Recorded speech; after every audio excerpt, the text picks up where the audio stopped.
I will call the meeting of the Nicollet County Board of Commissioners to order for September 11, 2018. Please rise for the flag pledge and a moment of silence. I pledge allegiance to the flag of the United States of America and to the republic for which it stands, one nation, under God, indivisible, with liberty and justice for all.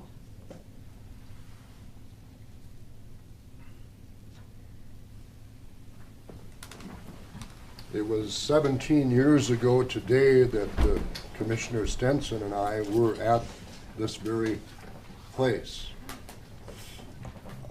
It was my first year as county board chair, and Jim, it was our second and third years on the county board when we got the horrific news about the 9/11 attacks. And so I hope we can proceed today with peace in our heart as we move forward. Thanks, Jack. Approval of the agenda? Move approval. I'll second. We have a motion and a second. Do you have any additions to that agenda, Lynette or Ryan? No, the only thing in the blue folder is the preliminary tax levy and setting the 2019 levy and budget fund meeting. Thank you very much. Any other discussion on the approval? Hearing none, all in favor say aye. Aye. Those opposed, it carries. Do we have any new employees here today? I see none. Consent agenda, Chair will entertain a motion to Move the consent approve. agenda. Commissioner Kemp has moved. Is there a second? I'll second. Commissioner Lipke, discussion? Any questions on that? All in favor say aye. Aye. Those opposed, it carries. We are at public appearances. Henry, are you raising your hand? Yes. Would you like to come forward? Please come forward, state your name and address and your reason for visiting with your county board today.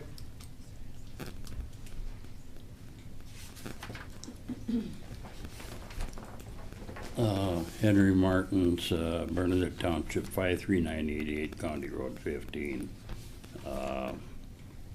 I guess the first thing I want to ask the commissioners to please come out and look at what's going on out there. I need this addressed, and you've got me blacklisted. I can't talk to anybody. What I'm talking about is a low area below my place.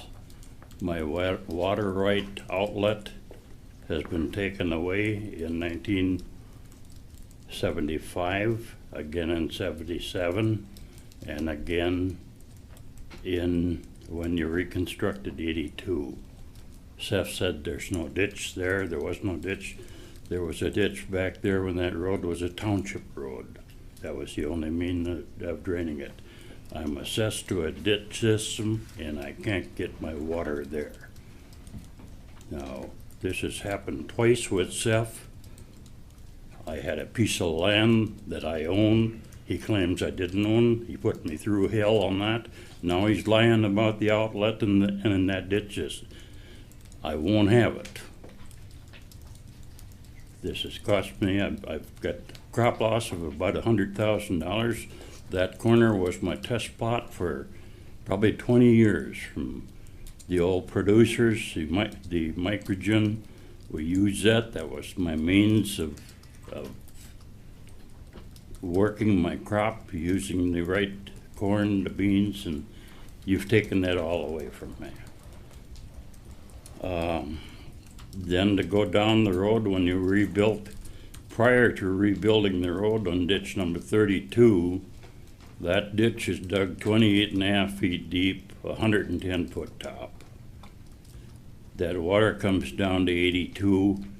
Prior to the reconstruction, it run over the ditch 1.5 foot deep, or over the road 1.5 foot deep, and the water got away. You come back in there, rebuilt 82, raised it 4 feet, you formed a dike, now you drowned out 100 acres of cropland. I've turned claims in it, they've never been addressed.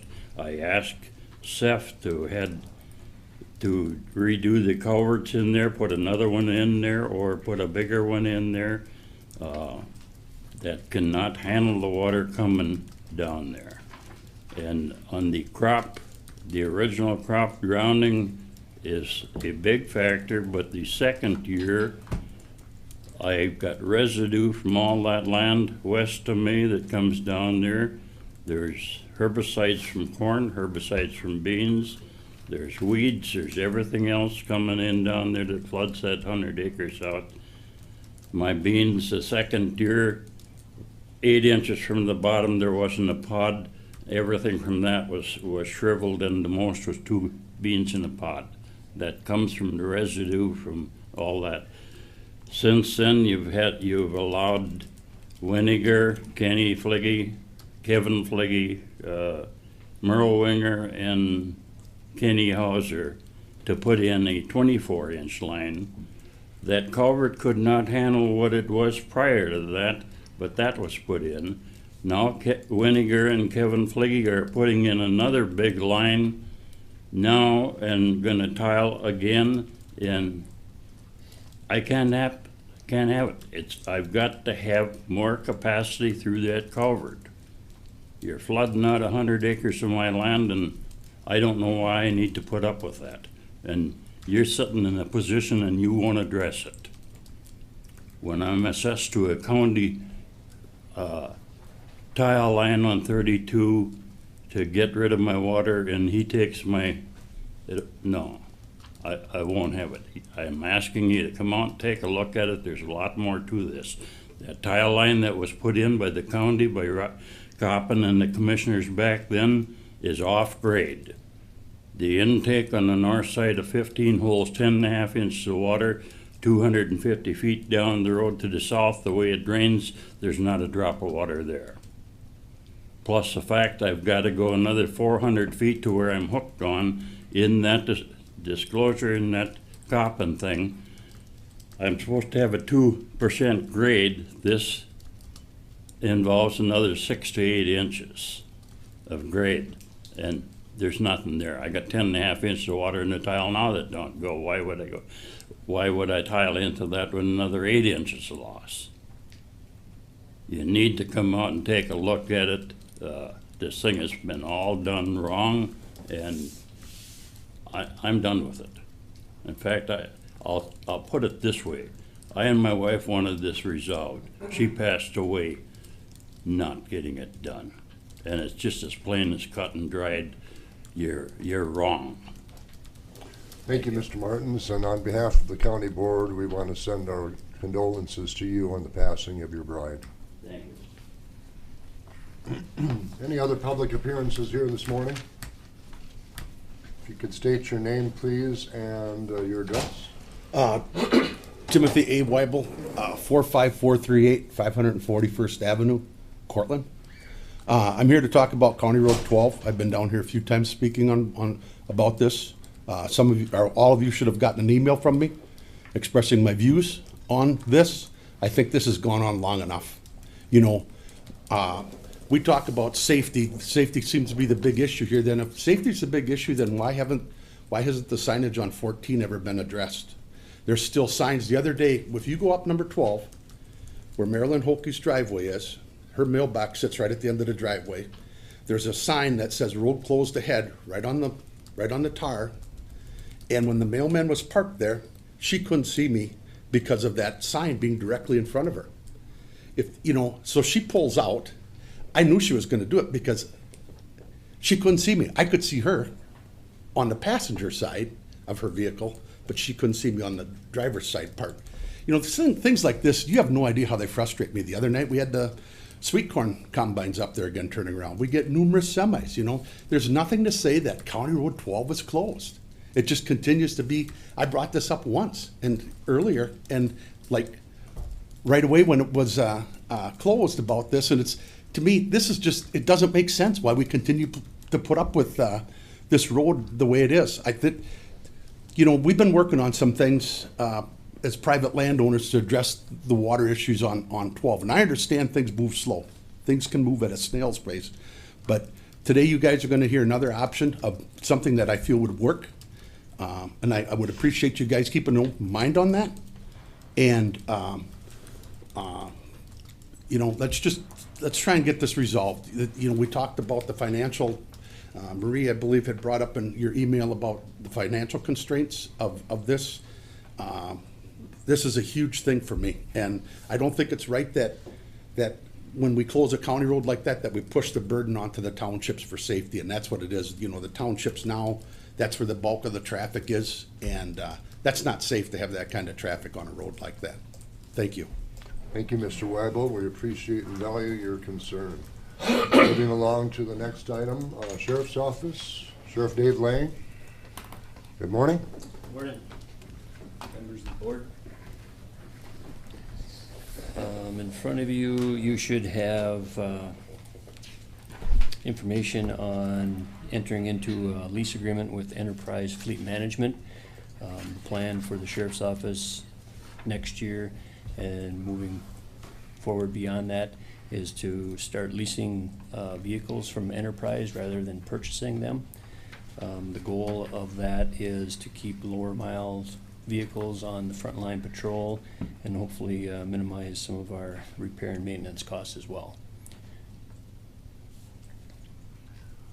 All right, so your recommendation is that we, as a county, enter into this lease agreement with Enterprise? Yes, and then grant me the authority to be a signer for the lease program. All right, you've heard the recommendation from the sheriff. Is there a motion to that effect? I'll make the motion. Second.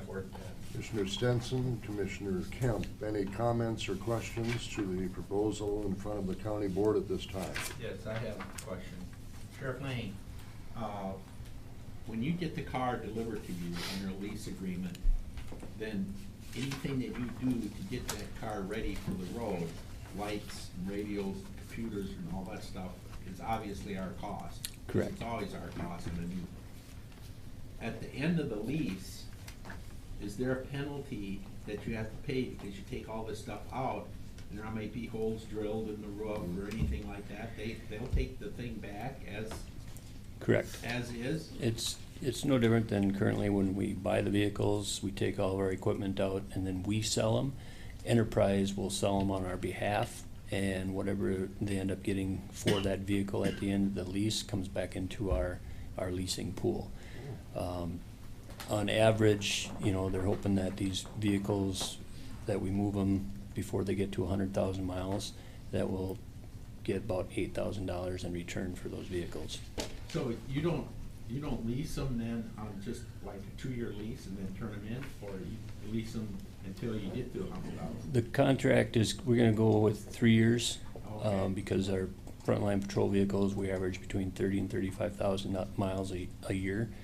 So we're gonna try to, if I get a vehicle that has close to 100,000 miles in 2.5 years, they'll allow us to get a new vehicle and replace that before it gets over 100,000 miles without any penalty.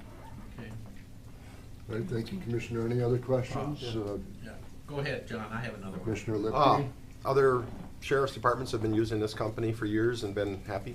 Actually, Enterprise just started leasing to law enforcement Okay. agencies within the last year. Okay. So, and there are several counties in our area that have signed on to lease their vehicles. I think Steele County, Dodge County, Renville County is going through the process. So there are a number of county sheriff's offices that are also going into the leasing program. Okay, thank you. Commissioner, we had heard about this at the AMC board meeting here within the last year, and I mentioned to Dave, and he had said that some other regional counties are involved, and it looks like it's a program that's going to save counties money.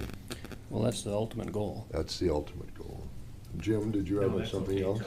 John answered the question. Any other comments or questions from commissioners regarding the lease option here? Please call the roll. Stenson? Yes. Kemp? Yes. Lipke? Yes. Rentham? Yes. Fuller? Yes, carries. Thank you. Anything else to report? Not really. All right. Construction is moving at a snail's pace. We're working on it, Dave. I know. All right, next on the agenda, we have some here for Public Works, County Road 12. Mr. Lipke? Yeah, should I start with my reasoning and then my motion? Okay. Introduce what you'd like to introduce. Okay. Well, as most of you know, County 12 has been closed 120 of the last 130 days. I'm not sure if the county was concerned about rising levels before I communicated with the DNR last fall. I was also involved in a meeting in January at the DNR, Cortland Fire Rescue, Cortland Brighton Townships, and others. The DNR and Ducks Unlimited have a possible long-range plan to lower the water, but it is uncertain and slow. Nicollet County moved up plans to rebuild that part of 12 in 2020. If the water is not controlled, the rebuild will be high enough to permanently be above the water. The citizens of this area pay the increased license tab fees, the sales tax, and an excessive amount of property taxes. I feel they are not getting the service they deserve, but beyond the commerce and convenience, I see potential danger with the heavy use of the township gravel roads, two of which have steep hills leading down to Highway 14. Emergency services out of Cortland probably have a 10-minute longer response time. This also could slow down times for mutual aid with Lafayette. Also, right now, the 1415 bridge at New Ulm is being replaced, meaning increased response time from their ambulance and fire departments. I know there are concerns over the safety of raising the road on a temporary basis, but I believe with one lane of driving, low speed limits, and stop signs, it is the safer alternative. And just in addition to this, harvest is coming up. There's gonna be a lot of loaded trucks, combines. There's at least 3 farmers that are gonna have to bring their combines around on Highway 14 to get to their fields, and there's probably more than that. I did get a comment from one of my constituents a couple of months ago urging me to do this, and he said, if you want, we can get a busload of people down here. I think the county policy, and I was kind of sucked into it a little bit, was that, well, if we get a dry year, it won't be a problem. Well, we got a dry year except for about 3 days in June and 2 days in April, and we still got probably 6 inches of water out there. So I moved to go with Mathewitz Construction for the 3 feet rise of this road as a temporary solution until the final solution is in. A motion is on the floor. Is there a second? A motion is on the floor. Is there a second? Mr. Chair, we can't have any further discussion on this motion unless there is a second. That's correct. Motion is on the floor. Is there a second? Hearing none, the motion dies for lack of second.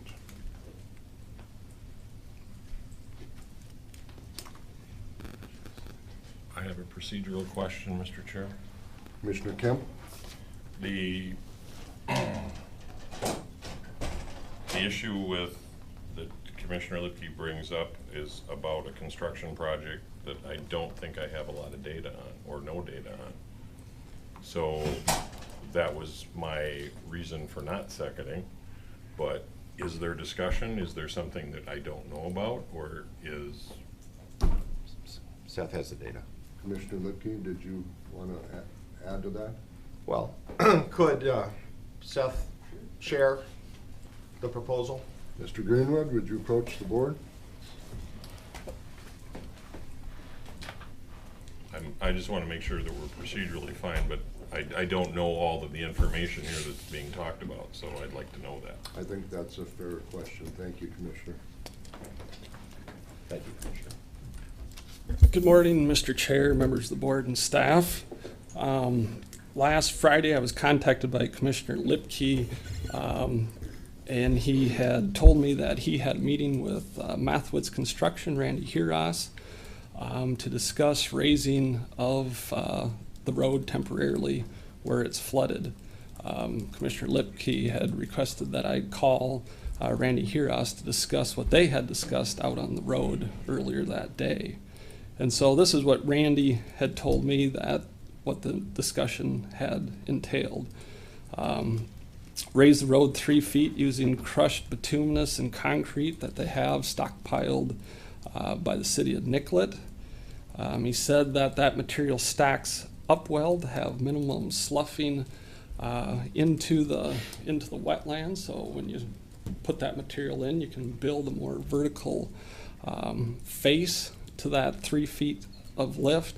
And then what you'd have to do is wrap the edges with geotextile to keep the water from washing that granular type material back into the wetland.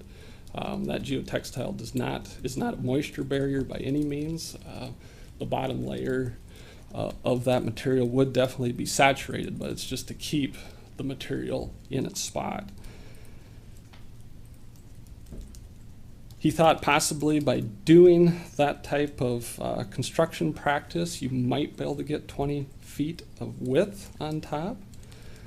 He also was thinking that stop signs on both ends of this temporary fill section would definitely be needed, and he thought maybe additional signage would have to be provided for safe operation. He also thought that this should only be open to local traffic only, and basically what that means is the people directly affected on County Road 12 would have access. This is not to be a through route for the normal traffic that travels down 12. He did have some concerns that as good as you can put that geotextile fabric on the sides, there is the potential where seams exist and whatnot that you may have blowouts from that. He said Mathewitz is not a licensed engineering company and that a plan should be put together by a licensed engineer. He had just a very rough cost to install the fabric and the crushed bituminous concrete for about approximately $85,000. I had also asked him if Mathewitz Construction had ever built a temporary solution like this in this similar situation. He was not aware of them ever doing this, but have done similar practices in construction jobs where they have the roads under construction and they have to provide temporary access for the residents along that road. So that was basically our conversation with Randy Heras. If I could stop you there one moment, Commissioner, and well, Yeah, this go might, ahead. so this thought doesn't leave my Yeah. brain. Is Randy Heras an engineer? No. Okay, Commissioner? Was his plan to have anything to do with barriers on the shoulders? No. Kind of hold this material in place? No. I thought that was at one time discussed, but that's not part of it. Mr. Chair? That was an idea that was floated, but Are you, okay? I'm gonna answer Jim. You can install them for about $20 a foot, and then you would have them put in, put out in 1 year rental. But he actually thought it was safer without using Oh, them. okay. Hey, I don't know if you've answered so far what Commissioner Kemp is asking, but you're bringing some more information to this board about your conversation with Mathewitz. yep, and I can After I'm sorry? I can continue on with. Well, I mean, with more after comments. hearing what he has said to you, what would your response be to anything like that? Okay, so what I presented there, that was Randy's basically Right. comments to myself. So issues I see with this plan, or any plan that has basically only one lane open through this area. We got to remember that this isn't an active construction job, and this type of construction is to be basically on a temporary basis.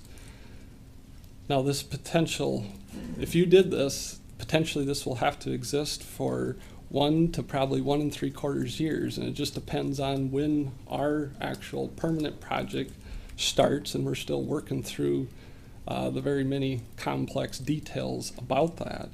And so this temporary solution is actually going to be a fairly long-term solution if implemented. And you would end up going through potentially several winters with one lane road out there.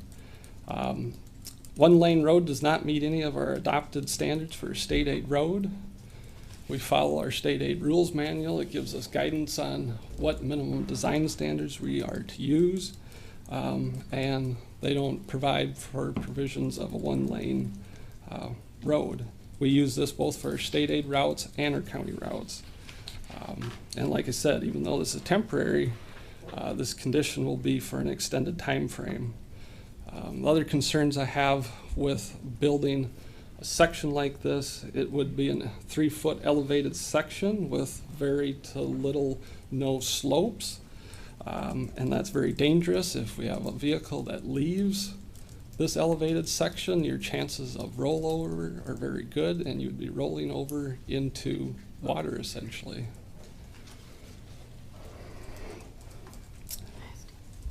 The other item that you have to rely heavily on is advanced signage for safe operations.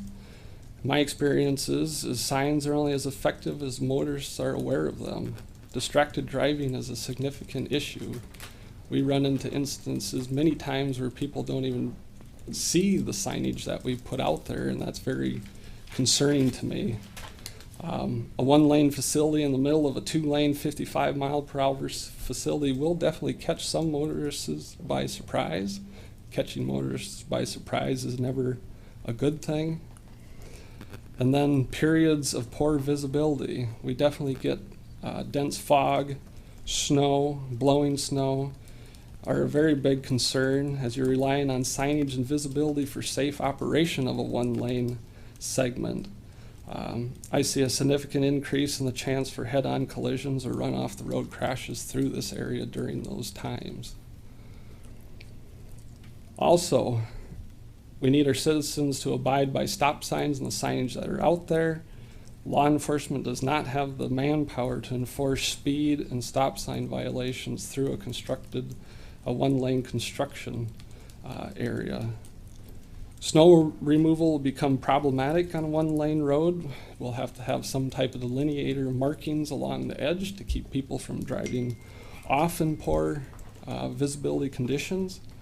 And I just see it as being impossible to have this open to local traffic only. You build this, the road will essentially be open. You'll have the full amount of traffic utilizing County Road 12.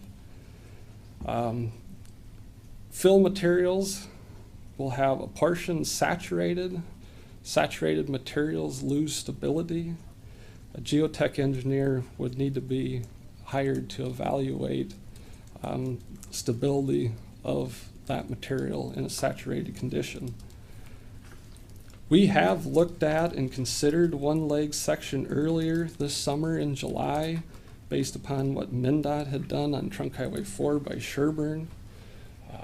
At a county board meeting, we had discussed what MnDOT had done on Trunk Highway 4 and why it wouldn't work on County Road 12.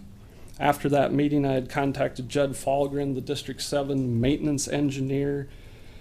He's in charge of all maintenance operations in District 7, which covers 13 counties, to discuss further what they had done on Trunk Highway 4. I had emailed him.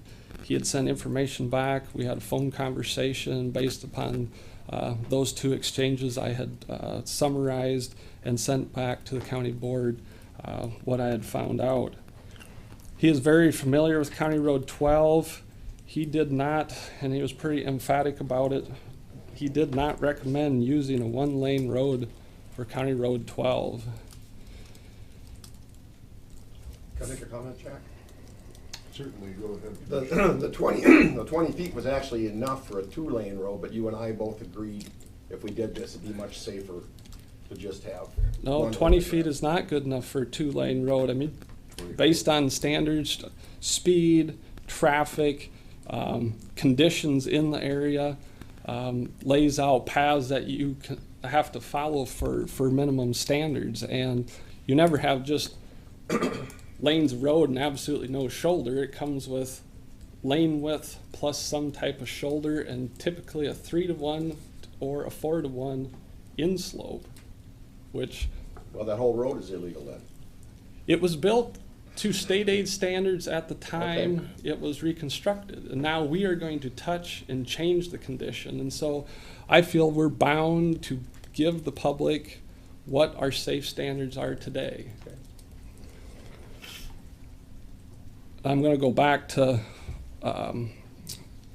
what some other, concerns that Judd Falgren had about, a one-lane road. In the current condition and width of County Road 12, he said that 12 is much too narrow compared to Trunk Highway 4. And the duration of a one-lane road is much too long in our case. In the case of Trunk Highway 4, they were looking at 3 weeks or less for the detour, as the area that was flooded there had a minimal amount of water over the road, 1 to 2 inches, and that wetland had an active outlet and the water was dropping. And they were trying to buy a short amount of time with a one-lane detour. But anything longer than that, he said they would have never considered doing it because of the safety implications. Visibility issues for a one-lane road, he also said during low visibility times, dense fog blowing and falling snow. And then he also brought up the very problematic maintenance issues of trying to plow snow through a one-lane section. And again, based on email correspondence with him and a phone conversation, that information was dispersed to the county board. All right. Anything else that you'd like to add before I get to Commissioner Kemp's question about where we're at with the future construction of this property, if that's kind of... I had a couple of technical questions, and the first one was, there was discussion early on, you made reference to a specific type of product that Mathewitz had discussed. Yeah. And that was what? I believe it's when they reconstructed and expanded Trunk Highway 14 to 4 lanes. Yeah. Of course, the old original section was bituminous over old concrete. They So there's a mixture of that. picked that Is up and they crushed that material down. Okay. Some of it, I believe, got used as some base material on 14, but they had extra left over. So I guess my question is, because it's got bituminous and it's in a loose granular form of some sort, does that also make it a non-usable product during a reconstruction? So everything we would put down, even if this went forward, would have to be removed, correct? Yes, we would remove it before we started the, So my next question though is, because it's a bituminous product and it potentially ends up in the slough because of failure, because whatever, some of it gets plowed in during the winter, does that also increase, or is that an issue that we would also have to address with DNR? Would they I take think that umbrage would with be a big issue with the DNR. They do not allow you to, old practice years ago. Right, it got You'd dumped. tear down an old bridge to build the new one. Right. You'd knock out the old concrete abutments. You'd throw it on the Throw it in the hole, slopes right, as yeah. slope protection. That is big no-no. You do not put old concrete back into And waters that was of the my state. question. It was purely the technical question. It is my understanding, and correct me fellow board members if I'm wrong, we originally committed to finance the engineering study and look at the acquisition to do a permanent fix, which we are in the process of doing. We recognized that it was gonna take longer to do that.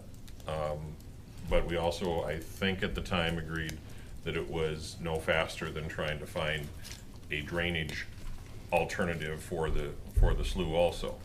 Am I correct in that assumption, fellow board members? I think you are. You want to address that? I just want to make sure that I'm having all of this and my timeline is correct, so that. What was your question? I didn't hear all of it as I was looking at my notes to Okay, go I'm on to the sorry, all next right, thing. my question Apologize. is, we have moved forward with and authorized your agency to do the groundwork for an engineering build, a design, also look at what we're gonna have to do for land acquisitions to make County Road 12 from, my assumption was the intersection of 21. Yep. Up to the point where we anticipate the merger, the interface with the potential of the new county Highway 14, is that correct? Yep, the realignment of 12. At the Yep. realignment point when that happens. Correct. So we've addressed that. Our goal is to make this fully consistent with the current and modern and safe engineering standards, to make this a long-term solution, which also represents a significant investment on our part. Yes, I anticipate this will fix the problem once and for all. Okay, thank you. Mr. Chair, Yes, Commissioner? Seth, what's the height of the water over the road right now? Commissioner Lipke's been informing me on a regular basis, but the last you checked was about 7 inches, in the 7, worst 8. spot. And the worst spot is just kind of a dip, so a lot of it is only about 5 in the center of the road. And that was Friday. Yep. Okay, so what was the height of the water at the worst case? Probably 20, 21 inches. Mother Nature has really helped us out through the latter half of July through August. We went through an exceptionally dry period of time, which definitely helped, and now we're into another dry period. The potential exists that maybe Mother Nature does correct Okay, her so the wrongs and point is she that opens the it up sewer herself. could go down another 6 to 8 or 10 inches. Yep. Before bad weather starts. And then once there's no water on the road at all, but there could be splashing up on the shoulder, would you open it up? Yeah, we had it open in that condition with barrels along the edge. If we could get the water all off the driving surfaces and a little bit off the little bit of shoulder we have there, yeah, we would assess how the road is at that point before officially opening it It's up. submerged for a lot of months now, too. Yeah. Mr. Chair? Jim's question, there's also about a 4-inch crown, and I'm measuring in the center where it's the highest. Yeah. So if it's 5 inches, it's really 9 on the edge.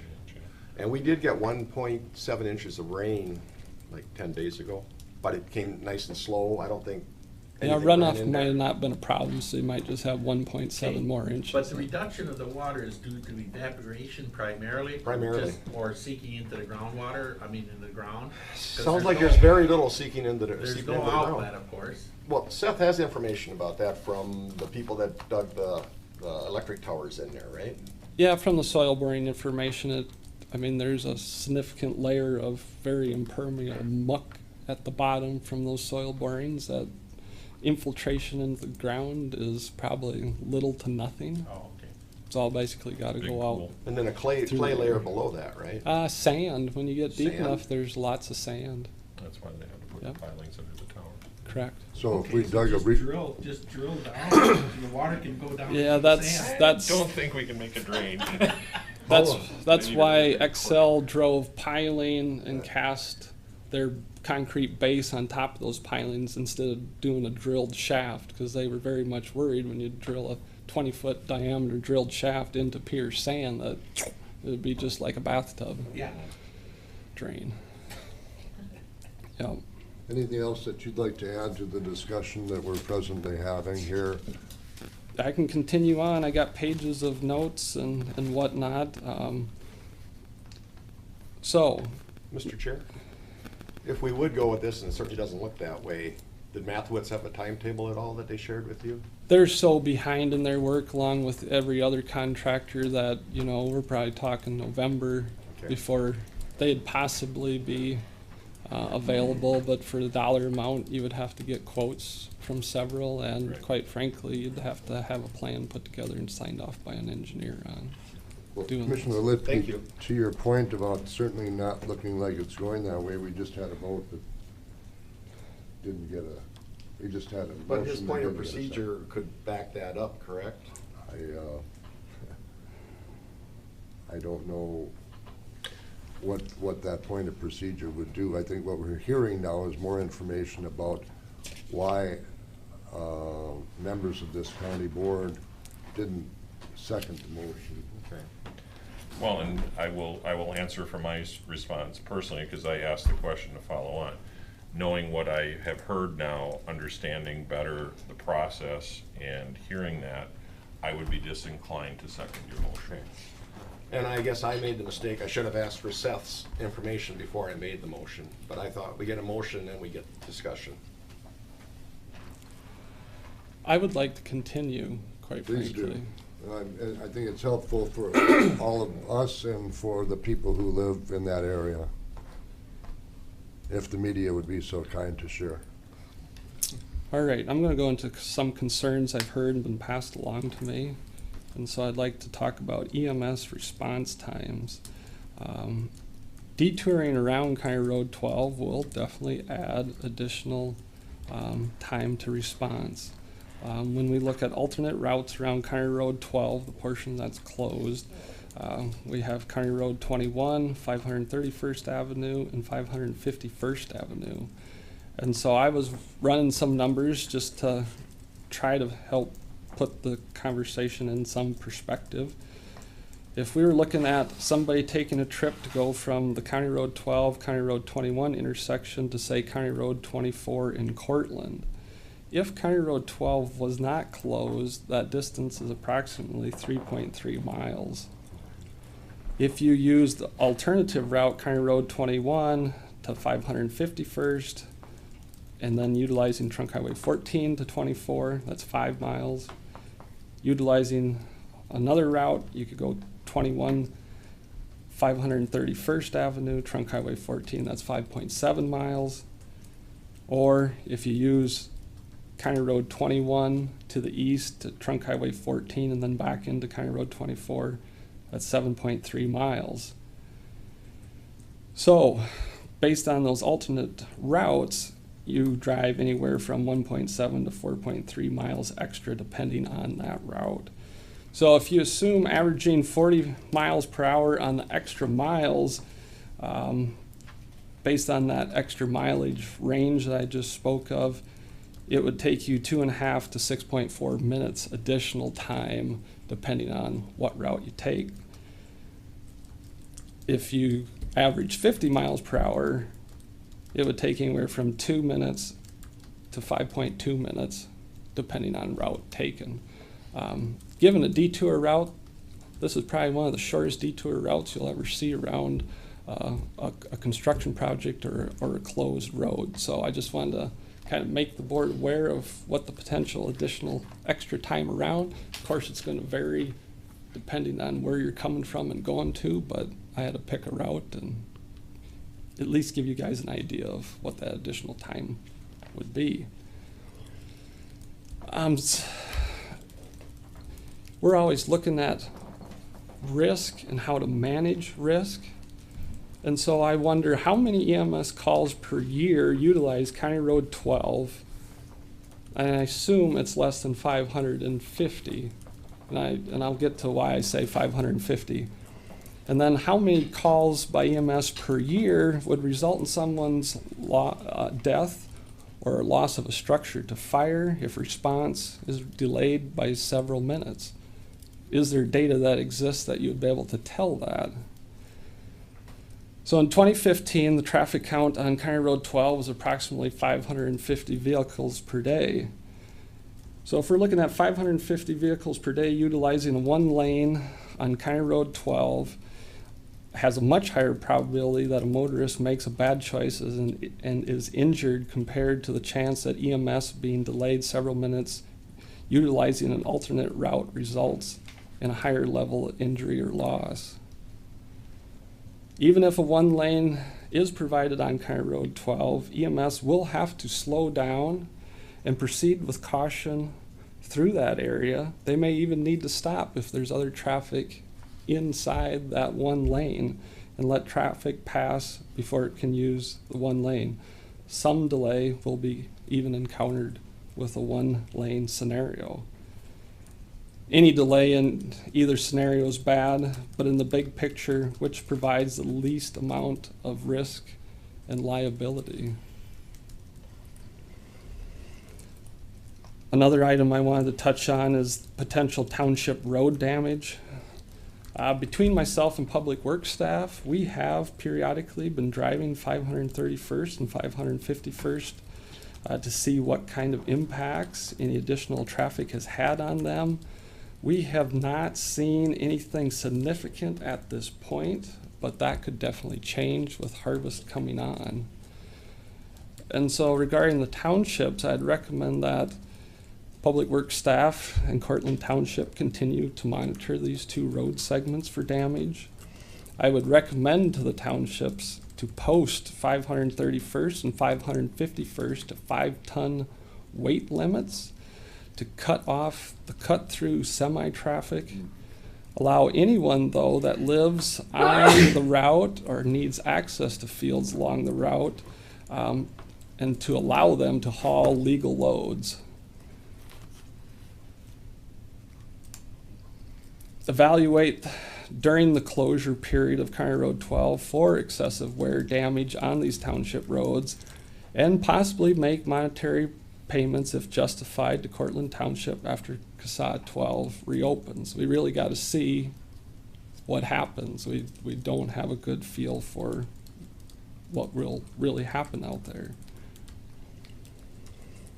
I would like to touch base on signage and detour. We have waited to sign a full detour to see if a safe temporary measure could be found to open County Road 12 and to see if the water would go down on its own, which it definitely has, much more than I've anticipated. There is a draft detour plan sitting on my desk for my review and comment. The detour, if installed, would run from County Road 12 and 21 intersection to the east on County Road 21 to Trunk Highway 14 and back into Cortland. If it appears that Mother Nature is not going to cooperate with us, we would implement that detour yet this fall. One item to note, when our full reconstruction project of 12 will commence, the detour would be modified as we will build through the intersections of County Road 12 and 21. We have not finalized what that potential detour would be, but it would not go up 21 as that intersection would be closed as we do the rebuilding. So I wanted to give an update also on what we and myself are currently working on this project. It was alluded to before, we're developing plans and specifications for the reconstruction of 2.3 miles of County Road 12, including the flooded area. It will require right-of-way acquisition. Consulting firms have been hired and have started work on design. The geotechnical field work is complete. There may be additional field work needed as they go through the analysis of those soil borings. And of course, right-of-way plat has to be developed and then acquisition of that right-of-way. Preliminary soil borings have shown that there's significant amounts of muck soils in the flooded area.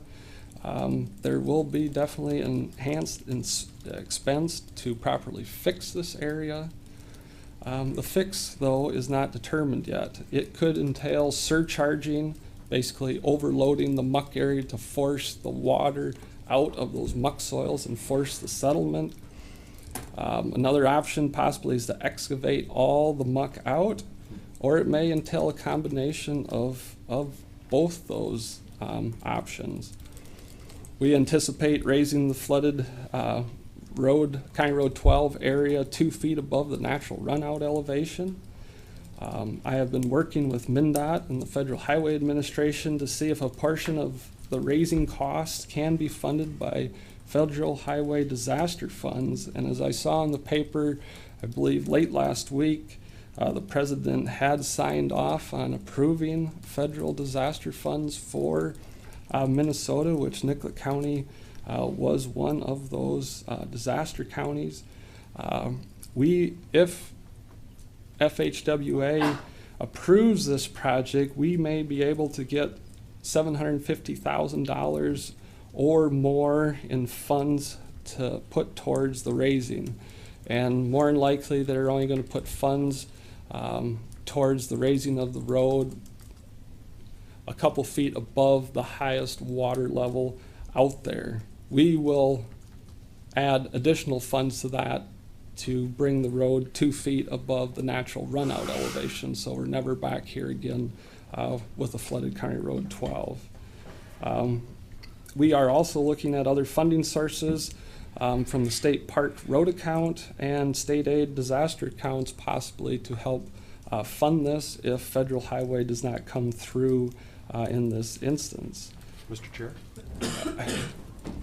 The reason for 2 feet is in case there's an error in elevations No, or we need something? freeboard elevations, as you are well aware, is when you get a stiff wind out of Oh, the east, okay. west, northwest, that we get waves. Sure, And thank you. we don't want the water just lapping out on the road. We want some protected area, 2 feet basically down from the edge of the shoulder as Thank you. as a buffer zone.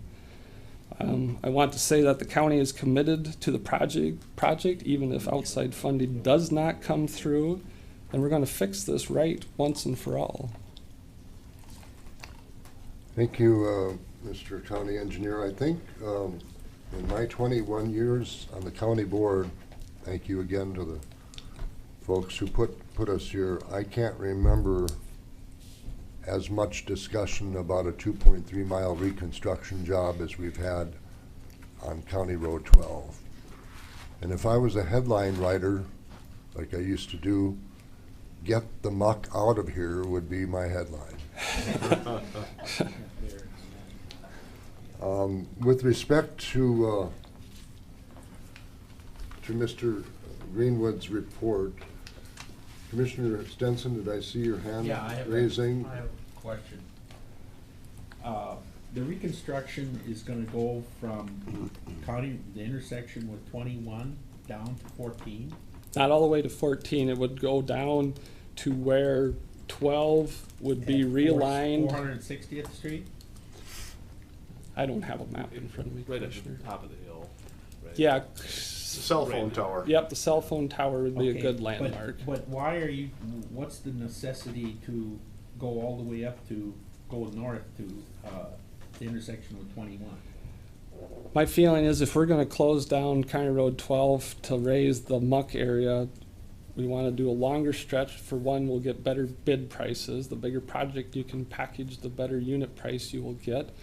I would hate to close down County Road 12, raise the flooded portion, open it up, and come back 5 or 6 years later and close the same segment down again to reconstruct the remaining 2.2 miles of that and put all the landowners and residents that live along that section again with a closure. Now, with the potential of 14 realignment, you would stop construction before you get to that point.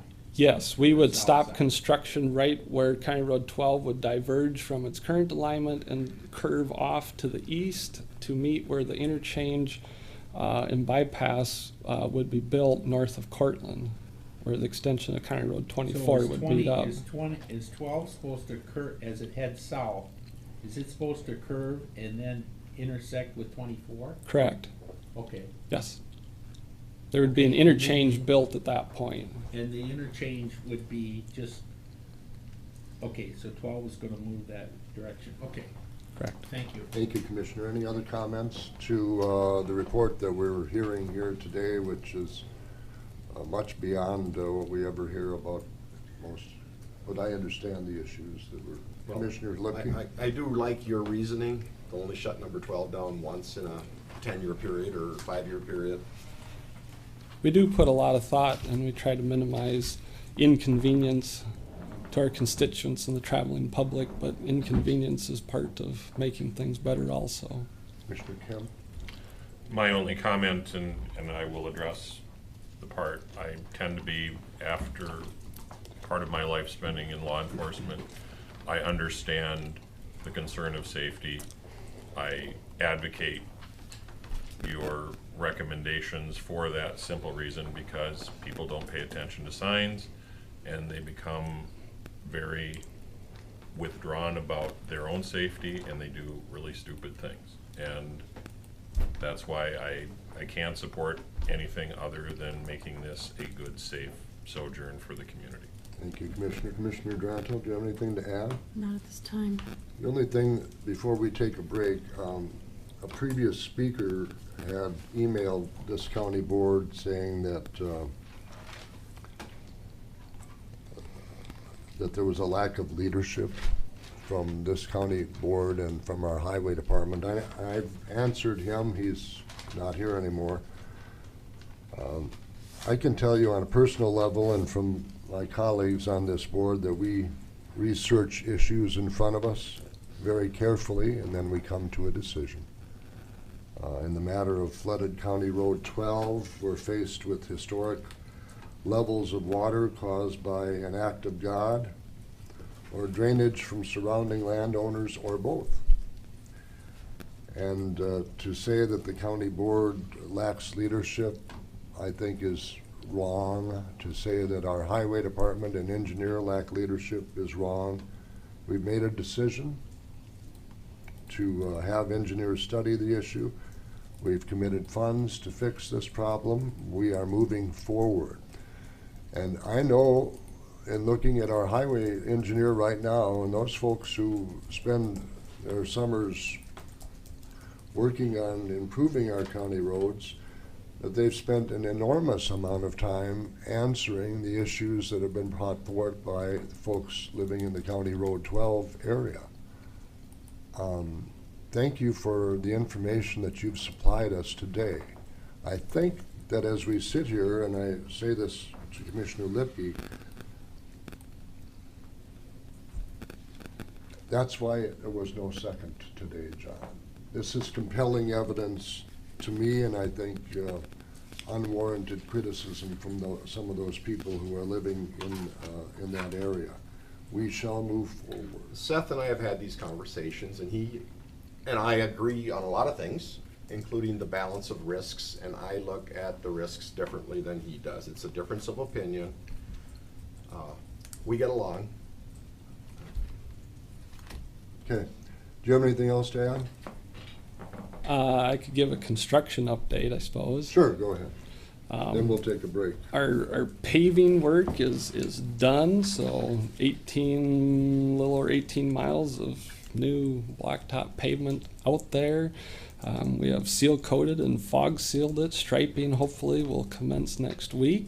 That'll be the icing on the cake for a very large overlay contract. Work continues on County Road 10. As of last week, they started concrete paving starting at the bridge and moving south to County Road 1. Yesterday, they placed the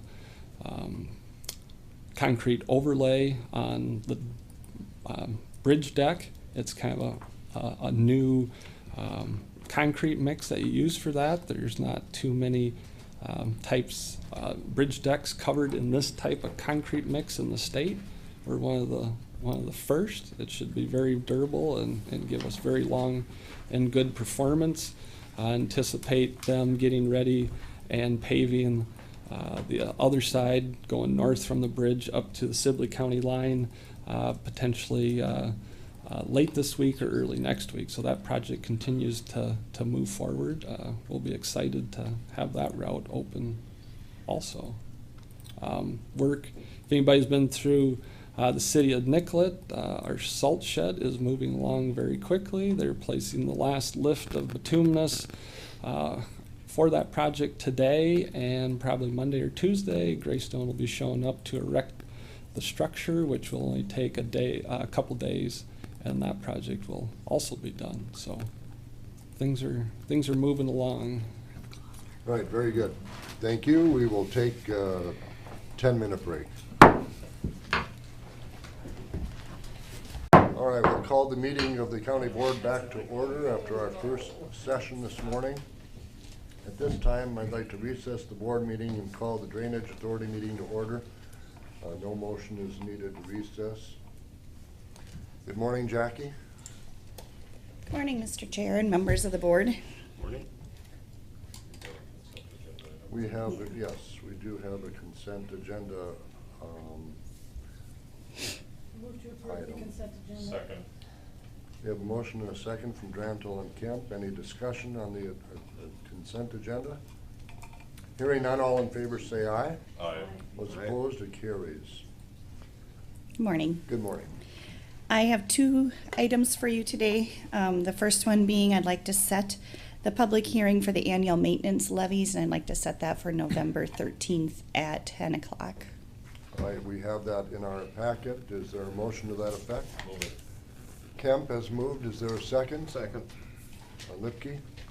Discussion on that date, is it all free on everyone's calendar? Is it board Board meeting. That's a board meeting date, right? It is. Correct? All right. All in favor, say aye. Aye. Those opposed, it carries. Thank you.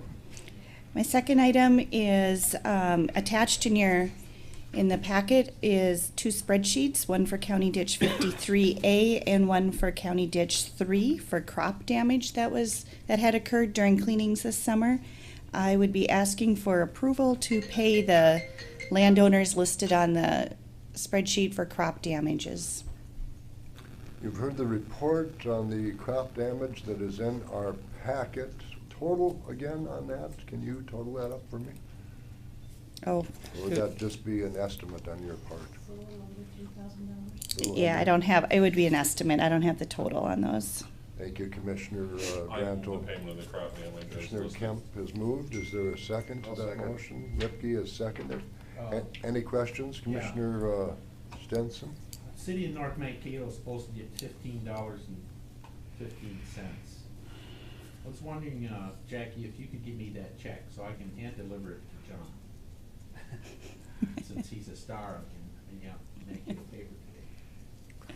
Well, typically, I think we mail those out, don't we? They will go out on a Thursday mailing, Oh. so.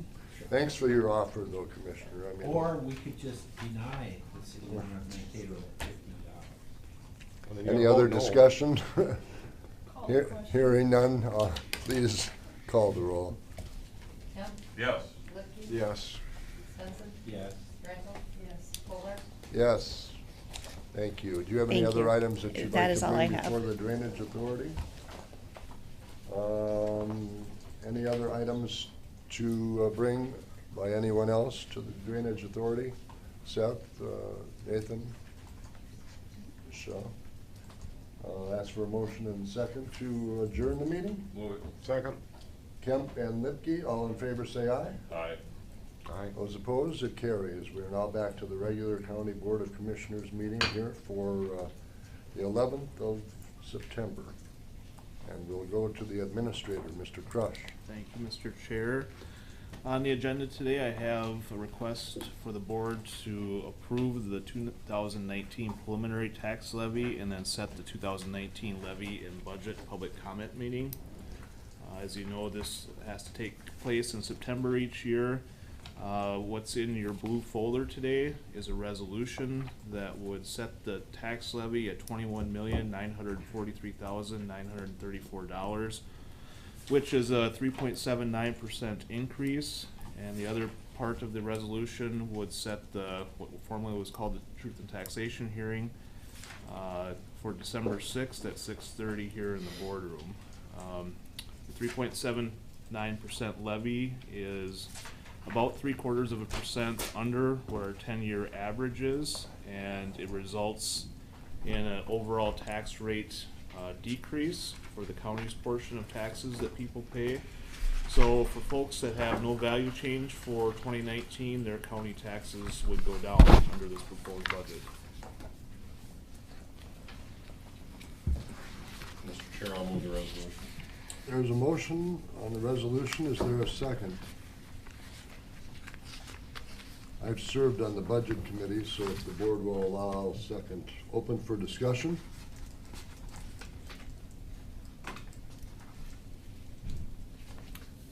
Any discussion on the preliminary county tax levy of $21,943,934? The motion we're considering is the approval to a resolution to adopt.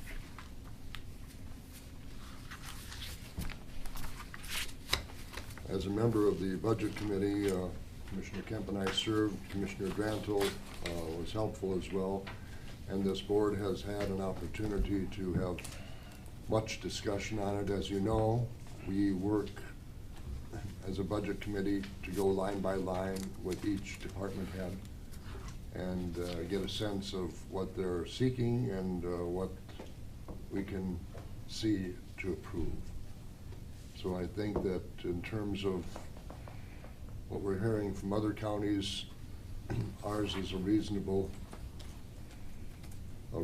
tax levy for 2019, and I'll support it.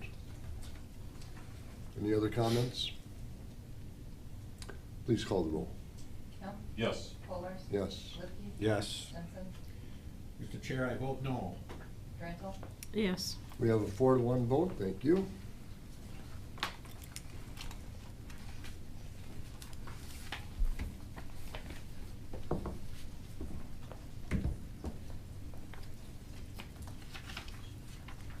Is that all you have? That is all, Mr. Chair. Thank you.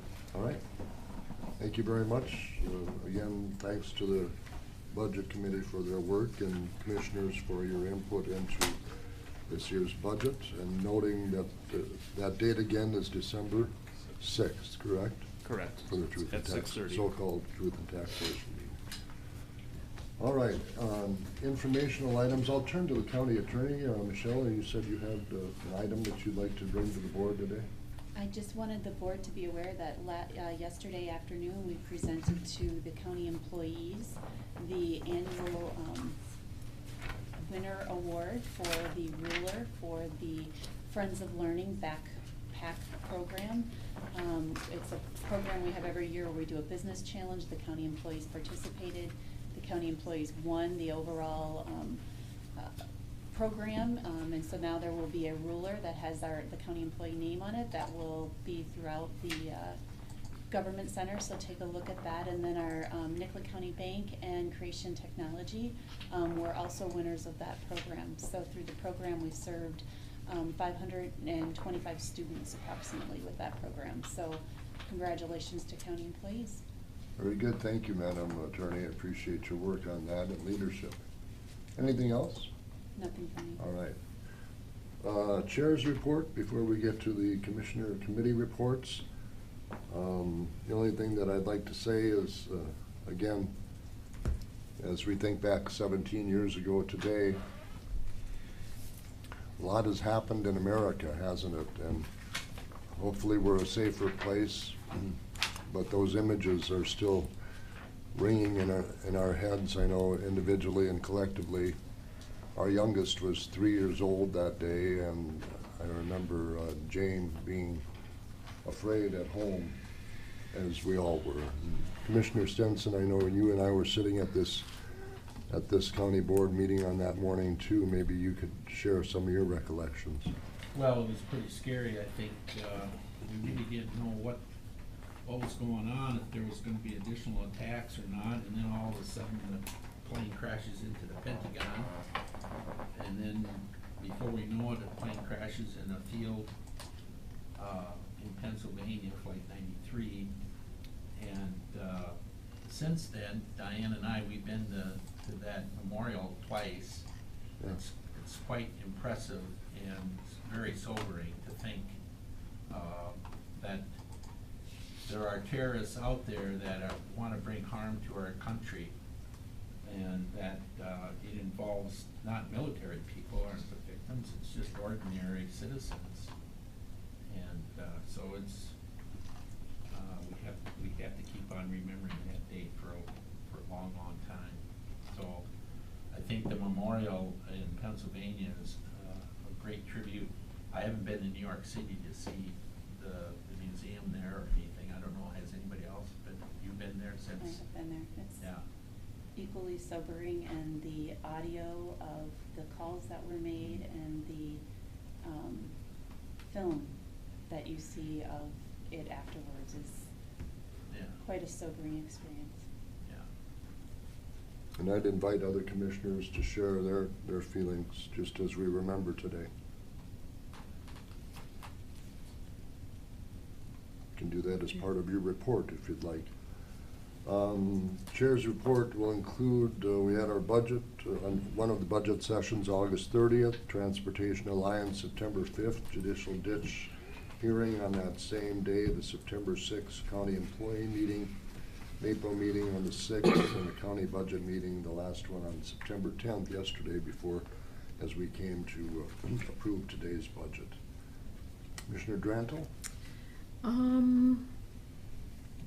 Budget, drainage ditch, county city liaison meeting, the engagement kickoff, and tomorrow I have a staff and board retreat for Region 9 in the metropolis of Pemberton. Nice. And on 9/11, I was purchasing a really old house that day. Oh, really? The one downtown? Yeah, so Interesting. it was kind of goofy. Memories. We got the check before they closed the bank. Commissioner Kemp? Again, budget committees that we've worked through on those issues are employee engagement meeting, and I will be participating at Arrowwood this week with the planning conference and also the opiate summit. So those are those items in my era of remembrances of 9/11. I was working in a job where we had access to television and were able to witness many of those events. And having worked in emergency planning and other components since that period of time, I would also remind ourselves to be ever vigilant. Thank you, Commissioner. Commissioner Lipke? Went to the 2 budget workshops with most of the rest of you. Soil and water meeting in Nicollet. Visited with the DNR people at Nicollet. Had a meeting with Sibley County here in the boardroom for ditches. Went to the employee kickoff and am planning on getting in 2 days of the Arrowhead Resort, Thursday and Friday. I was working at 3M, and at 3M in the lunchrooms, they had televisions, and all the televisions ever had on them was announcements. But they tuned it in to CBS or ABC or whatever that day, Yeah. so we could watch them. That and the Oklahoma bombing was the only times I think that you could watch regular television at 3M. Interesting. Thank you, Commissioner. Commissioner Stenson? No report. Okay, I might add, along with Commissioner Kemp and Commissioner Lipke, I'll be attending the AMC meetings in Alexandria this week as well. And don't forget, our county board workshop is next September 18th. And then looking ahead, our road tour is October Third 13th? Tuesday. 16. 16th, yeah. So put that on your calendars. Always a good time. Let's hope for good weather. Approval of any commissioner meetings and conferences. I'll ask if, how are we doing in terms of the December annual AMC meeting? Folks indicated to you. I've heard from everyone. You've heard from everyone. Okay, very good. Thank you. Chair will entertain a motion to approve per diems and expenses. Move it. Kemp is moved. Is there a second? Second. Lipke? Discussion? Questions? All in favor say aye. Aye. Those opposed, it carries. Any other items to come before the county board today? Heather, Jamie, Nathan, Jackie? We are complete for today. Thank you very much. We're adjourned. Thank you, Commissioner.